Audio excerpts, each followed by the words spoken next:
자, 33, 37번 지문입니다. 자, 여기 과학 지문이 나와 있는데요. 약은 생체의 작용에 영향을 미쳐 생물학적 효과를 나타내기 위한 목적으로 이용하는 의약품. 자, 그 말이에요. 의약품, 바로 약이래요, 지금. 그런데 약은 생체에서 수용체와 결합을 하여 유익 작용 및 유해 작용을 한대. 자, 어떤 경우는 이것이 도움이 되기도 하지만, 이익이 되기도 하지만, 이게 외려 생체에 해를 끼치기도 합니다. 자, 그래서 이 경우 약은 생체의 리간드와 유사한 화학적 분자 구조를 가진 성분을 포함하는데, 이러한 성분으로 인해 약은 생체 내에서 리간드로 기능을 할 수가 있대요. 자, 리간드란 뭔데? 리간드는 자, 수용체와 결합을 해서 신경 자극이나 화학 반응과 같은 생물학적 반응을 촉발할 수 있는 물질을 뭐라 한다? 리간드라고 해요. 자, 아랫부분에 나중에 보시면 알겠지만 어떠한 물질이 어떠한 수용체와 결합을 해야 되는데 이때 유사한 다른 놈이 거기 들어가서 이걸 먼저 들어가서 결합을 하는 바람에 원래 그 생체적 작용을 방해하거나 이렇게 한단 말이죠. 이런 걸 리간드라고 그래요. 이해되세요? 자, 이게 뭐 정확한 표현은 아닌데, 자, 예를 들어서 A라는 남자친구, 재혁이가 있는데, 재혁이의 여자친구가 있어요. 근데 여자친구가 쌍둥이인 걸 몰랐어. 근데 쌍둥이 언니가 지금 어떻게 둘이 사귀는데 약속 장소에 못 나가갖고, 야, 네가 지금 대신 좀 나가 그랬더니 동생이 나갔는데 재혁이가 그 쌍둥이 동생을 자기 여자친구인지 이렇게 착각을 했다면, 바로 그런, 이게 리간드입니다, 지금. 좀 너무 저기 했나요? 자, 아래로 내려갈게요. 자, 생체 내에서 수용체와 친화성이 높은 리간드가 결합을 하면 리간드와 결합한 수용체의 작용에 의해 생체의 변화가 일어납니다. 자, 그리고 또는 수용체에 의해 리간드의 구조 변화가 일어남으로써 자, 이후에 생물학적 반응이 유도되는 경우도 있어요. 직접적으로 생체의 변화가 일어나거나 자, 또는 이것이 생물학적 반응을 유도하기도 한다. 자, 이러한 점에서 약은 특정 수용체와 결합할 수 있는 리간드를 인위적으로 생체에 증가시킴으로써 자, 리간드와 결합한 수용체의 수가 일정 시간 동안 어떻게 돼요? 일정 수준 이상이 되게 해요. 자, 효과를 낸다. 이렇게 보시면 되겠네요. 자, 그래서 자, 이런 약이 하는 역할이 결국 뭐야? 리간드를 인위적으로 생체에 증가시킴으로써 그리고 그걸 일정 수준 이상을 계속 이렇게 유지를 하게 되는 겁니다. 그래서 어떤 특정한 효과를 나타내는 거죠. 자, 그 다음에 아래로 내려갑니다. 대체로 약은 병원체에 작용을 하거나, 자, 병원체에 작용하나 또는 어디에 생체에 직접 작용하는 방식으로 생물학적 효과를 내는데요. 자, 이때 박테리아나 그 다음에 이 바이러스에 의한 질병 치료에 활용되는 바로 이 항생제 또는 여기 있는 항바이러스제 등은 이 어떤 방법? 병원체에 직접 작용하는 방법입니다. 자, 그런데 가령 박테리아에 의한 질병 치료를 할 때 이 설파제라는 걸 사용하게 되는데, 자, 이 설파제는 자, 인간과 박테리아가 모두 대사 과정에서 엽산이라는 물질을 필요로 해요. 이 엽산을 섭취해서 사용할 수 있는 인간과 다르게 박테리아는 이 엽산을 스스로 만들어야만 한다는, 자, 이걸 어떻게 한다는 점을 이용을 했습니다. 그래서 어떻게 박테리아는 이 엽산을 만들기 위해 수용체를 가지고 있는데 그게 바로 뭐예요? 자, 여기 있는 BA. 자, 이것이 자, 그 수용체와 결합을 해서 최종적으로 엽산이 만들어져요. 자, 그런데 바로 이거죠. 자, 여기 있는 PBA 자리에 지금 그거가 유사한 누가 들어가는 거야? 바로 여기 있는 밑에 자, 설파닐 아마이드라는 자, 이 녀석이 가서 누구와 결합을 해버리는 거야? 수용체에 결합을 해버렸어요. 자, 그렇게 되면 여기 PBA가 지금 어떻게 결합할 자리가 없는 거죠? 자, 그럼 엽산을 만들어질까요? 안 만들어질까요? 안 만들어져요. 자, 결국은 여기는 PABA와 그 수용체가 결합을 함으로써 엽산이 만들어지는데 이 수용체하고 누가 와가지고 이 설파닐 아마이드란 녀석이 와서 미리 결합을 해버리는 바람에 여기는 PABA가 결합할 놈이 없어요. 자, 그럼으로써 엽산을 만들 수가 없게 되는 겁니다. 자, 이렇게 되면 얘는 어떻게 해? 박테리아는 엽산이 있어야 되는데 얘를 못 만들어내니까 얘는 죽어버리겠죠. 자, 그래서 자, 밑에 또 항바이러스제는 이제 바이러스의 이제 어떤 반응, 항이라고 했으니까 저항하거나 이런 것들인데 스스로는 증식하지 못하고 다른 세포에 기생하여 DNA 복제를 관여가 거치며 증식하는 바이러스의 특성을 활용했는데 자, 바이러스에 감염된 세포의 증식을 막는 방식으로 이 바이러스 확산을 억제하게 됩니다. 자, 그래서 여기는 세포의 증식을 못하게 막아버리는 거예요, 지금. 자, 니은에 보시면, 자, 뉴클레오사이드 유도체를 포함한 이 항바이러스제가 이러한 방식의 약에 해당하는데, 자, 어떻게 하냐? 이 유도체는, 자, 여기 뉴클레오타이드와 유사하긴 하지만, 자, 위에는 뉴클레오드사이드 유도체는 뉴클레오, 그 다음에 오타이드. 어렵네요. 자, 이것과 유사하지만, 자, 여기는 무엇과? 자, 뉴클레오사이드 유도체가 자, 세포의 DNA나 RNA의 수용체와 결합을 하게 되면 결과적으로 이런 경우는 어떻게 되는 거야? 복제를 할 수가 없어요. 가짜 놈이 가서 붙어버린 거야, 지금. 자, 그러다 보니까 이것서 복제가 일어날 수가 없는 거죠. 자, 그래서 이렇게 되면 또한 자, 뉴클레오사이드 유도체는 바이러스에 감염된 세포와는 쉽게 결합하지만 감염되지 않은 세포와는 잘 결합하지 않은 특성이 있어요.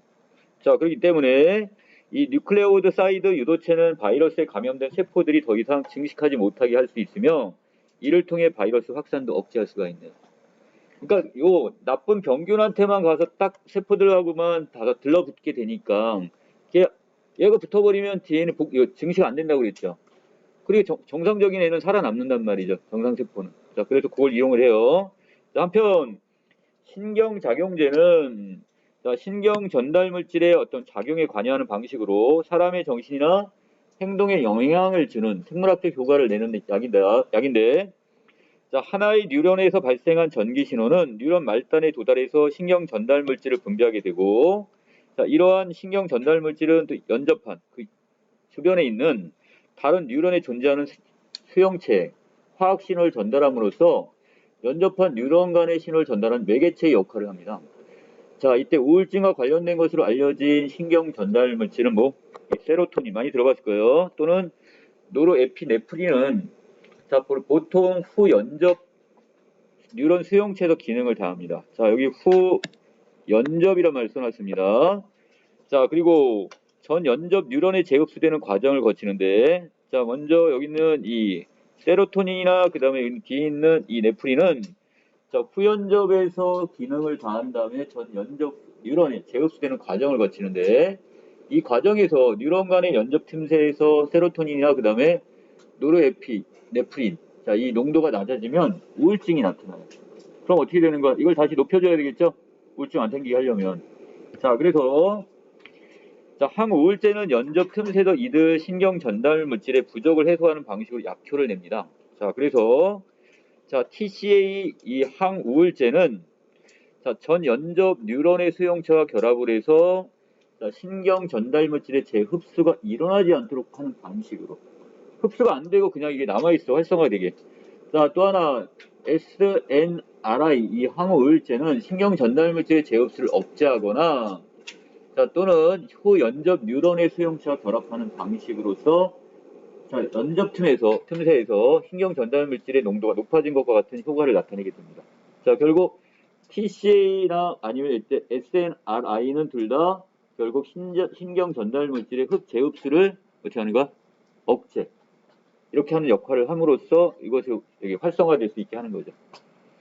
자, 대부분의 약들은 약효가 여러 가지인 경우가 많기 때문에 두 가지 약을 함께 복용하면 자, 이들 약의 1차적인 약효는 서로 다를지라도 자, 2차적인 약효는 같을 수가 있어요. 자, 예를 들어 이런 경우에요. 자, 어떤 지금 친구가 2명 있는데 자, 예를 들어서 지금 A라는 친구는 국어를 잘하는데 수학을 못해요. 근데 이 친구는 또 한 친구는 또 수학은 잘하는데 국어를 못한다면 서로 도와가면 어떻게 돼요? 둘 다 윈윈이 될 수 있는 거죠. 자, 그것처럼 자, 이 약효들이 있긴 있는데, 자, 이게 어떤 특정한 어떤 효과는 있는데, 다른 쪽은 약해요. 그럼 여기 있는 이 2차적인 약효나 이걸 통해서 결국 어떻게 되는 거야? 이것이 서로 보완이 되는 겁니다. 약을 하나가 아니라 2개를 잘 결합해서 복용을 하면 이것을 우리가 어떤 치료를 할 수 있다는 얘기인데, 자, 예를 들어서, 자, 이런 어떤 상승 효과가 나타나는데, 자, 어떤 하나가 지금 문제로 나와 있을 겁니다. 어떤 특정한 부분에 대해서는 이 약이 좋아. 근데 또 다른 하나의 약은 반대 어떤 다른 염증이나 어떤 다른 걸 잡을 수가 있단 말이야. 그럼 이 2개를 같이 하면 이쪽 부분의 어떤 그 질병도 잡을 수 있고 이쪽 특정한 부분의 질병도 잡을 수 있으니 이거 같이 노리는 겁니다. 자, 한편 약을 장기간 이런 상승 효과는 긍정적이지만 하지만 약을 장기간 남용하게 되면 남용이란 말의 뜻이 뭐예요? 일정한 수준보다 더 과도하게 복용하는 거잖아요. 이렇게 복용하게 되면 결국 뭐야? 수용체의 민감도가 떨어지게 돼요. 자, 결국 뭐가 생긴다? 내성이 생깁니다. 이게 문제가 되는 거죠. 약은 그래서 너무 지나치게 많이 복용하면 안 좋습니다. 자, 여기까지 했고, 자, 33번에서 일치하지 않는 거라고 했는데, 자, 약은 생체의 대사 작용에 관여하는 물질을 제거하는 역할을 하는 게 아니라, 자, 이것이 이렇게 대사작용하는 물질을 방해하는 역할을 하게 되는 거죠. 자, 방해로 바꿔놓으시고요. 자, 34번에서 A를 이해한 내용이 적절한 거라고 했으니까, 자, 이것은 약을 복용하면 리간드와 결합된 수용체의 수가 일정 시간 동안 복용 전보다 어떻게? 아까 분명히 일정 이상보다 많다고 했었죠? 자, 그래서 답은 3번이 되는 겁니다. 자, 35번. 자, 기억 설파제와 뉴클레오사이드. 이것의 설명이 적절치 않은 건데, 자, 두 개. 자, 5번에 보시면 두 개는 모두 병원체와 생체가 공통적으로 필요로 하는 물질을 사용해서 병원체의 확산을 억제시킨다고 했는데, 자, 이것이 하는 역할은요. 자, 한번 가볼까요? 35번. 이 부분이에요. 자, 여기 있는 아까 설파제 같은 역할은 뭐를 하는 거야? 자, 이것이 어떠한 특정한 작용을, 자, 여기서 다른 녀석과 미리 결합을 하는 바람에 기존에 있는 녀석이 결합을 못하니까, 이 수용체와 결합을 못하니까 특정한 작용, 여기서는 엽산을 지금 어떻게 만들지 못하게 방해를 하는 역할을 하는 거예요. 자, 이거 마찬가지, 여기 35번도 마찬가지죠? 자, 여기 있는 요 경우도 요 두 녀석, 가로친 두 녀석이 이렇게 지금 결합을 지금 해서, 자, 원래 해야 되는데, 이제 뭐 해야 되는데, 여기는, 여기는 뉴클레오드 사이드 유도체가 지금 DNA, RNA와, 자, 이거 결합을 하게 돼버렸어요. 자, 그럼 얘는 원래 이 자리에는 지금 이 유도체가 들어갈 자리가 아니라 뭐가 들어가야 되는데, 뉴클레오타이드가 들어갈 자리인데, 이 유도체가 다른 녀석이 들어가서 방해를 하게 되는 거죠. 원래 증식이 일어나야, 복제 과정이 일어나야 되는데, 증식을 방해하게 되는 거예요. 그러니까 원래 기능을 둘 다 못하게 막는, 방해하는 역할을 한다. 이렇게 보는 게 맞습니다. 자, 그렇기 때문에, 자, 여기 35번에서 이것은 어떤 물질을 사용해서, 공통적으로 필요한 물질을 사용해서 병원체 확산을 억제한다는데, 둘 다 그 원래 기능을 못하도록 방해하는 역할을 하는 게 더 맞습니다. 자, 그 다음에 36번에서는, 자, 이 중에 적절하지 않은 걸 찾으라고 했으니까, 자, 아까 여기서 자, SNRI에요. 자, 이 경우는 지금 어떤 흡수하는 역할을 하는 게 아니라, 자, 이때 같은 경우는, 자, 후연접인 경우는 어떻게, 자, 여기서 후연접 뉴런의 수용체와 결합하는 방식으로 연접 틈에서 신경절대 농도가 높아진 것 같은 효과를 낸다고 했으니까, 자, 이거 수용체의 어떤 결합이네요, 지금. 그쵸? 자, 그렇다면 여기선 흡수가 아니잖아. 흡수는 다른 쪽이었어. 여기 있잖아, 지금. 재흡수가 일어나거나 또는 신경전달, 재흡수를 억제하거나 하겠으니까.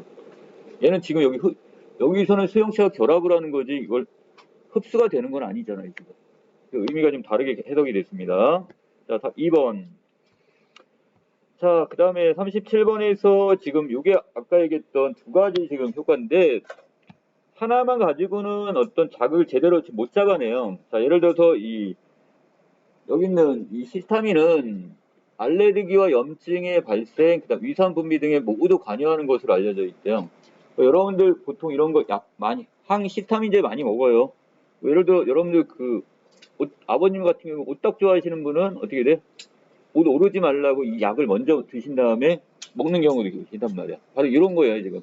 자, 그런데 이 항히스타민 약으로 개발된 이 메피라민은 알레르기와 염증에는 효과가 있는데, 자, 위산분비 조절에는 지금 효과가 없대요. 자, 그러면 알레르기, 그 다음에 염증은 잡을 수가 있는 거죠. 이 메피라민을 가지고. 자, 그런데 이에 연구자들은 히스타민과 친활성을 갖는 두 종류 이상의 수용체가 있을 것으로 가정하고, 자, 위산분비를 조절할 수 있는 새로운 또 하나의 뭘 만들었어요?